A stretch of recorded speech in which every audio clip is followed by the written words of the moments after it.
Good evening and welcome to FSC TV. I'm Andrew Pauling. And I'm Kate Murphy. Tonight on FSC TV, the Air Force Concert Band performance, annual Swan checkups in Lakeland, and a new study says sunlight degrades plastics. But first, Florida Southern College announced Tuesday afternoon through social media that the Steak and Shake adjacent to Winnie's Bistro will open at a ceremony on November 5th at 6:45 p.m.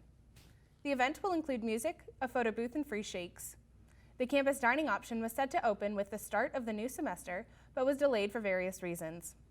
While a full menu has not been released, it has been announced that the Steak and Shake will replace the Healthy Blend Deli as the campus's late-night dining option. The restaurant will be open until 1 a.m., while the Healthy Blend Deli will shorten its hours to 11 p.m. A portion of Ingram Avenue has been closed since October 15th due to the construction of Florida Southern's new apartment complex and is set to reopen on Saturday. The roof of the first building of the apartment complex has just been set, and workers are now starting to piece together the outside facade. The second and third building have their foundations poured. Moving to the east side of campus, the brick facade of the Carol Jenkins Barnett Center for Early Childhood Learning and Health is also being placed starting this week. The college did not immediately respond to requests for comments on when these buildings will be complete. The campus ministry Beyond is hosting their semesterly worship night tonight at 7:30 p.m. in the Badcock Gardens. Entitled Fervent, the event will feature music performed by members of the campus ministry as well as student-led sermons. The event will count as a Service and Diversity Passport credit.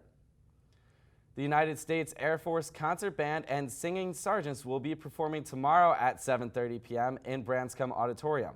The band will take the stage to perform an array of pieces before the Singing Sergeants take the stage to end the performance with, quote, music for both groups that will inspire positive and long-lasting impressions in the hearts and minds of those who attend, end quote.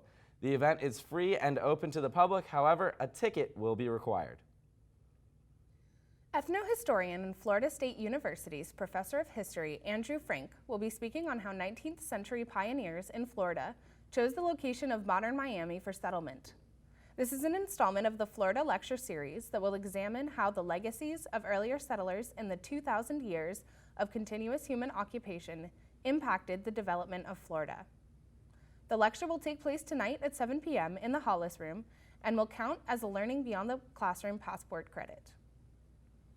The Festival of Fine Arts Faculty Artist Series continues tonight at 7:30 p.m. in Branscombe Room 202 with Professor Valerie Gillespie. More than teaching students at Florida Southern how to play the saxophone, she is an orchestral saxophonist for the Florida Orchestra and is known for both her solo and ensemble jazz performances. The event will be free to attend and will count for the Fine Arts Passport credit. Moving over to sports, Florida Southern's club water ski program finished in 4th place at the Syndicate Water Ski 2019 NCWSA Division I Nationals, which took place from October 10th through the 12th. The University of Louisiana claimed the national title while Alabama finished 2nd and Louisiana Monroe finished in 3rd. On the men's side, sophomore Jamie Calhoun finished 2nd in the slalom, while Tenge Dillon finished 2nd in trick and 3rd in slalom. On the women's side, senior Allie Nicholson tied for 3rd in the slalom, while freshman Josefa Gonzalez finished 7th in trick. Now looking at how the rest of the Mocs are doing, men's soccer is sitting 4th in the conference with 3 wins, 4 losses, and 5 ties on the season. Volleyball is now sitting on a 5-14 record with only 1 conference win so far. Women's soccer picked up their first conference win last night against Eckerd and is now at 4 wins, 5 losses, and 2 ties on the season. Cross country enters postseason on Saturday as they compete in the Sunshine State Conference Championships in Boca Raton. Looking out at the local community, the Polk County Sheriff's Office is reporting no deaths or serious injuries after last Friday's EF2 tornado. Over 50 homes were damaged, with 10 being completely destroyed. Kathleen Middle School and the Mount Tabor Baptist Church Ministry Center both sustained large damage from the tornado. The middle school was closed this week due to the damages. Power was knocked out for nearly 10,000 Lakeland Electric customers, but has since been fully restored. Lakeland rounded up roughly 80 swans last Tuesday for their annual checkup. On Wednesday morning, veterinarians Aaron Rothruck and Price Dixon of My Pet's Animal Hospital performed full-body physical exams of the flock. They found that the swans were a little overweight and were developing bumblefoot, sores on the webbing of the foot caused by being overweight. The vets suggest that families feed the fawns leafy greens and peas instead of bread to help stop obesity. Bread holds little nutritional value for the birds and can cause other health issues such as kidney failure and arthritis. Lakeland Commissioner Stephanie Madden wants to formally enact a 2006 resolution to create a public art fund for the city. If the resolution is enacted, the city will contribute 1% of construction cost of each building project with a maximum cap of $100,000. Additionally, private commercial developers would be encouraged to donate when applying for permits. A committee composed of 5 city representatives and community members would oversee the fund.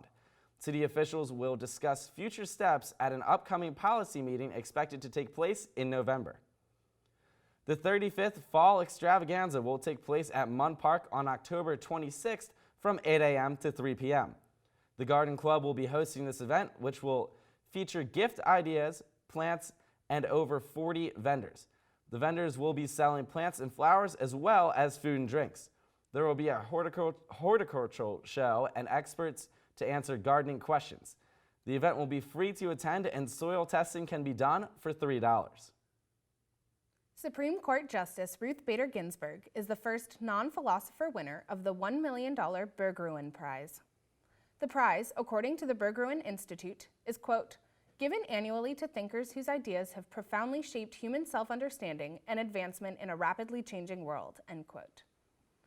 Justice Ginsburg was selected out of 500 nominees, which included notable thinkers from fields such as social sciences, animal rights, bioethics, and global justice. She will direct the $1 million in prize money to a nonprofit or charitable organization and will accept the award at a private event in New York in December.